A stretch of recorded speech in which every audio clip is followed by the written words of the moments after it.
अस्सलाम वालेकुम नाज़रीन, इस्लामाबाद, लंदन और लाहौर से कुछ ताज़ा तरीन अपडेट हैं जिसके ऊपर बातचीत की जाएगी। इस्लामाबाद से ताज़ा तरीन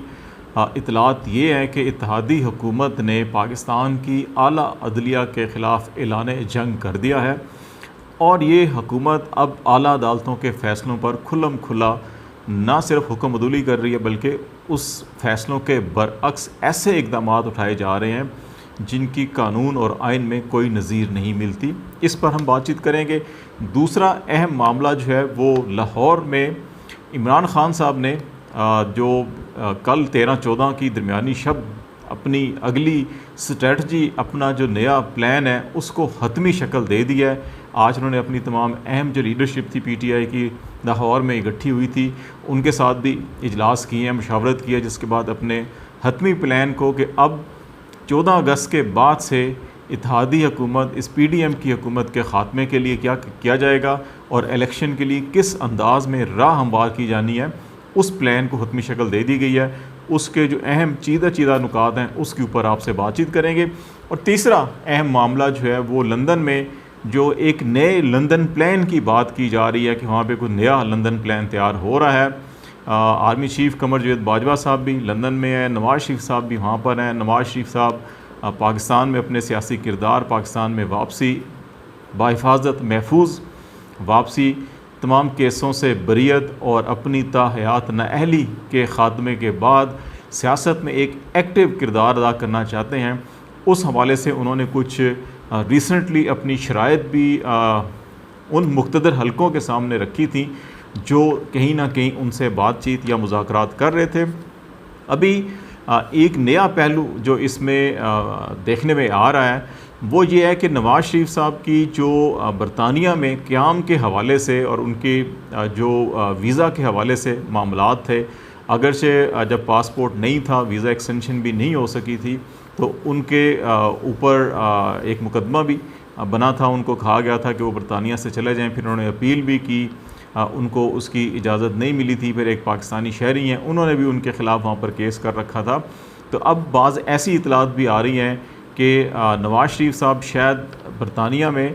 मज़ीद तवील क़याम ना कर सकें, तो क्या वहाँ से वापसी वो सीधा पाकिस्तान आएंगे या उनकी अगली मंजिल क्या होगी, इसके ऊपर भी इस्लामाबाद, लाहौर और लंदन में चहम गोइयाँ की जा रही हैं। क्योंकि अभी तक नवाज़ शरीफ साहब को ये ख़दशा है कि पाकिस्तान में अभी तक हालात सियासी तौर के ऊपर, कॉन्स्टिट्यूशनली कानूनी तौर के ऊपर उतने साजगार उनके लिए नहीं हैं जितना वो एक्सपेक्ट कर रहे थे कि जब मरकज़ में और पंजाब में उनकी हुकूमत बनेगी, इमरान साहब की हुकूमत ख़त्म होगी, तो फिर जिस अंदाज़ में कानून साजी होगी, कवानीन में तब्दीली होगी और जिस तरह से उनकी इस्टेब्लिशमेंट के साथ मामला तय हुए थे कि वो जिस अंदाज़ में यहाँ पे ग्रिप मजबूत होगी तो फिर वो वापस आएंगे। लेकिन अभी तक उनको वो जो पॉलिटिकली और कॉन्स्टिट्यूशनली और लीगली जो इन्वायरमेंट था वो उनको साजगार नहीं दिखाई दे रहा। यही वजह है कि इसहाक डार साहब भी वापस नहीं आए और नवाज़ शरीफ साहब भी वापस नहीं आए, बल्कि हमजा शहबाज शरीफ साहब भी यहाँ से लंदन जा चुके हैं। तो इन हालात के अंदर अभी नून लीग के अंदर ये बातचीत भी चल रही है कि मियाँ नवाज़ शरीफ साहब को फ़ौरी तौर के ऊपर पाकिस्तान नहीं आना चाहिए क्योंकि अभी तक हालात साजगार नहीं है। बाज़ लोगों का ख्याल है कि जनरल बाजवा साहब लंदन में हैं और जो दरमियान में मीडिएशन करवा रहे हैं, बातचीत करवा रहे हैं, उनके ज़रिए भी कोई पैगाम रसानी होनी है। बाज़ ऐसी इतलात हैं कि डायरेक्ट कोई मीटिंग भी है, लेकिन अभी तक उसकी ऑफिशियली किसी तरफ से भी कोई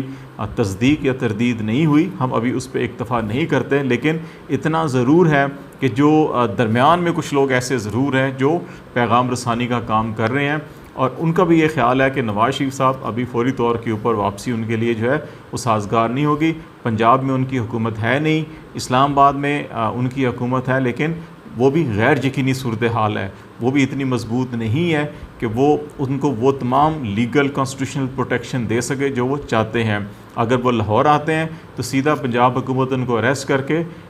कोट लखपत जेल में भेज देगी। अगर वो इस्लामाबाद उतरते हैं तो यहाँ पर भी मामलात उनके लिए साजगार नहीं होंगे, उनको इस्लामाबाद हाई कोर्ट या सुप्रीम कोर्ट से रजू करना पड़ेगा और वहाँ से उनको ज़मानत मिलती है नहीं मिलती, क्योंकि वो एक सज़ा याफ्ता हैं। जेल में उनको सज़ा थी, वहाँ से वो इलाज के बहाने जो है मुल्क से बाहर गए थे 4-8 हफ़्तों के लिए, और अब जो है कि अभी तक तवील अरसे के बाद अभी तक नहीं वापस आए, तो इसलिए उनकी फौरी तौर के ऊपर ज़मानत भी यकीनी नहीं, तो इसलिए उनका ये मामला भी जो है खटाई में पड़ गया। दूसरा मामला कि बाज़ कॉन्स्टिट्यूशनल जो बरतानवी कवानीन के एक्सपर्ट्स हैं उनका ये ख्याल है कि क्योंकि उनको वीज़ा एक्सटेंशन नहीं मिली थी और उसी बेस के ऊपर अगर उनको बरतानिया छोड़ना पड़ता है तो फिर उनकी अगली मंजिल क्या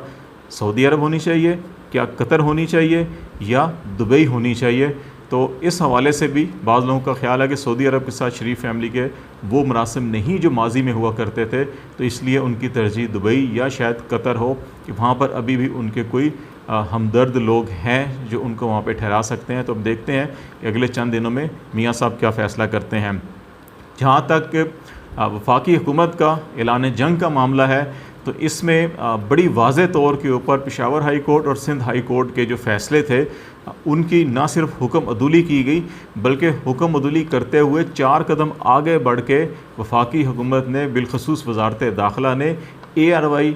TV न्यूज़ चैनल का लाइसेंस जो है उसका जो NOC है उसको ही मनसूख कर दिया है। सिंध हाई कोर्ट ने ये हुक्म जारी किया था कि ARY की नशरियात को बहाल किया जाए। दूसरा, ARY को जो दिया गया शो काज नोटिस था पेमरा का उसको मुअत्तल किया गया था और कहा गया था कि अदालत के फैसले तक इसके ऊपर कार्रवाई ना की जाए। तीसरा, आज सुबह ARY के केस में सिंध हाई कोर्ट ने पेमरा के हुकाम को तलब किया हुआ था और पेमरा के हुकाम अदालत में नहीं आए। फिर अदालत ने वक्त दिया कि 4 बजे तक जो है कि पेमरा के हुकाम जो है कि वो अदालती फ़ैसले पर क्या अमल दरामद हुआ उस फैसले आके रिपोर्ट पेश करें, लेकिन शाम तक कोई पेमरा की तरफ से पेश नहीं हुआ। तो फिर सिंध हाई कोर्ट ने शाम 4:45-5 बजे के करीब ये फ़ैसला दिया कि ARY की नशरियात शाम 7 बजे से पहले 7 बजे तक पूरे मुल्क में ओपन की जाएँ, नशरियात बहाल की जाएँ और कंप्लाइंस रिपोर्ट 7 बजे सिंध हाई कोर्ट में पेश की जाए। और अगर ऐसा ना किया गया तो फिर पीर को चेयरमैन पेमरा जो अभी नई दोबारा उनकी तैनाती हुई है सलीम बेग साहब, उनकी तलबी की गई कि वो पीर को 1 बजे सिंध हाई कोर्ट में पेश हों और क्यों ना उनके ख़िलाफ़ तौहीन अदालत की कार्रवाई शुरू की जाए। लेकिन शाम 7 बजे कंप्लाइंस रिपोर्ट तो क्या जाती, वजारत दाखिला ने जिनकी वज़ीर अभी मुल्क से बाहर हैं, सऊदी अरब में उम्रा के लिए गए हुए हैं, उस वजारत दाखिला ने अदालत के फ़ैसलों को हवा में उड़ा दिया और NOC जो वजारत दाखिला देती है किसी भी चैनल की नशरियात के लिए या किसी भी चैनल के लाइसेंस के लिए, वो NOC ही मनसूख कर दिया और पेमरा को ख़त लिख दिया। अब ये मामला जो है यकीनी तौर के ऊपर ये जो लीगल टर्म्स के अंदर कहा जाता है, इसको कहा जाता है कि जो स्टेट ऑफ डिफेंस है वफाकी हुकूमत ख़ुद उसमें चली गई है। और एक तरफ जहाँ पहले सुप्रीम कोर्ट के जजेस पे एतराज़ किया जा रहा था, सुप्रीम कोर्ट के बेंचेस पे एतराज़ किया जा रहा था, सुप्रीम कोर्ट की कार्रवाई से बाईकाट किया गया, पेशावर हाई कोर्ट का जो FIA केस के हवाले से फ़ैसला था उसको नज़रअंदाज किया गया और उसके बावजूद फ़ैसले के नोटिस जारी किए गए। और अब सिंध हाई कोर्ट के इस फ़ैसले के बरक्स कंप्लाइंस की बजाय उसकी हुक्म अदूली की गई और फिर उससे बढ़कर मज़ीद जो है कि गलत इक़दाम किए गए, बग़ैर नोटिस दिए, बग़ैर शोकाज नोटिस दिए किसी भी इदारे का NOC मनसूख नहीं किया जा सकता, लेकिन वो किया गया। तो ये एक खुल्लम खुला लड़ाई की फ़ज़ा पैदा हो गई है। अभी देखते हैं कि अगले दिनों में पीर के दिन सिंध हाई कोर्ट इस पर क्या करती है और यकीनी तौर के ऊपर ARY इस्लामाबाद हाई कोर्ट में या दीगर अदालतों से भी रिजू करेगा तो वो अदालतें क्या करती हैं। अब रहा मामला कप्तान का कि जिन्होंने अपनी जो हतमी स्ट्रेटजी है कि इस गवर्नमेंट के ख़िलाफ़ आगे कैसे बढ़ना है वो उन्होंने तैयार कर लिया है। हमारी इतलात के मुताबिक इमरान ख़ान साहब जो है कि वो कन्फ्रंट्रेशन तसादुम की फ़िज़ा नहीं पैदा करना चाह रहे और ना ही इस किस्म की कोई हिकमत अमली या कोई कदम उठाएंगे जिससे इस तसादुम की फ़ज़ा को मज़ीद हवा मिले, क्योंकि उनके ख़्याल के मुताबिक PTI के ख़्याल के मुताबिक इस वक्त जो मरकज़ी हुकूमत है, वफाकी हुकूमत है, वो ऐसे हालात पैदा करना चाहती है कि जहाँ पे PTI को फ़ौज के साथ या वफाकी रियासती इदारों के साथ ये तसादुम के मोड में लेकर आएँ। और इसलिए इमरान ख़ान साहब ने एक तो इसमें तमाम अपनी जो स्ट्रेटजी होगी और जो आज़ादी के हवाले से उनकी जद्दोजहद और जो पाकिस्तान के हवाले से उनका जो ख्वाब है वो पेश करेंगे। और दूसरा इसके साथ साथ वो मुल्क भर में और बिलखसूस उन हलकों में जहाँ पे ज़िमनी इंतखाबात भी हुकूमत ने ऐलान कर रखे हैं, मुल्क भर में एक अवामी कैंपेन शुरू करेंगे। जिस तरह से पहले उन्होंने हुकूमत के ख़ात्मे के बाद मुख्तलिफ़ सूबों के मुख्तलिफ़ शहरों के अंदर जलसे जुलूस किए थे और आवाम से रब्ता मुहिम की थी, इसी तरह वो अपनी कैंपेन करेंगे। इसमें उन अज़ला में भी जहाँ पे ज़िमनी इंतखाब हुए थे, पंजाब के ज़िमनी इलेक्शन हुए थे जहाँ से PTI कामयाब हुई, उन इलाकों का भी दौरा करेंगे जहाँ पे आवाम का शुक्रिया अदा करेंगे। उन इलाकों में भी जाएंगे जहाँ पे अब नए 9 ज़िमनी इलेक्शन होने हैं, उधर भी वो जाएंगे ताकि अवाम का मोमेंटम बना सके। और इन 9 के 9 हलकों पर इमरान खान साहब ने अपने कागजात नामज़दगी जमा करवाए हैं। कवरिंग कैंडिडेट भी उन्होंने उन इलाकों से जो पहले जीते हुए थे या जो तगड़े उम्मीदवार हैं उनको कवरिंग कैंडिडेट के तौर पर रखा है। ख़ुद भी कागजात नामज़दगी जमा करवाए हैं, उन इलाकों में भी जाएंगे। और फिर एक इस किस्म की फ़िज़ा बनाई जाएगी कि जहाँ पे अवाम को मुतहर्रिक किया जा सके। और इस हुकूमत के लिए जितना ज़्यादा से ज़्यादा वक्त भी इसको मिलेगा, इसके लिए नए से नए इकनॉमिक चैलेंजेस भी इनको दरपेश आएंगे। यही वजह है कि जो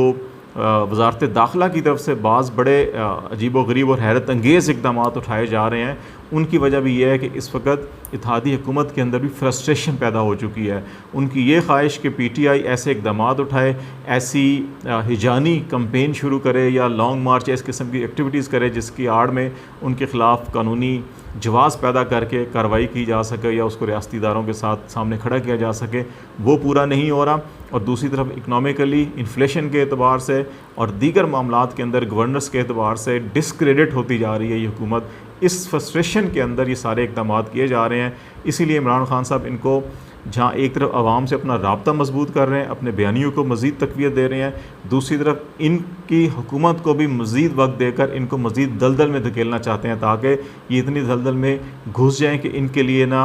आगे खाई और पीछे जो है कि वो दलदल हो, एक ऐसी सूरत हाल में इनमें डाल दिया जाए ताकि इनके लिए एक सियासी तौर के ऊपर मज़ीद मुश्किलात पैदा हों। ये उन्हें स्ट्रेटजी बनाई है, वो एग्रेसिव और वो तसादम की सियासत से आने वाले इन दिनों के अंदर गुरेज करेंगे।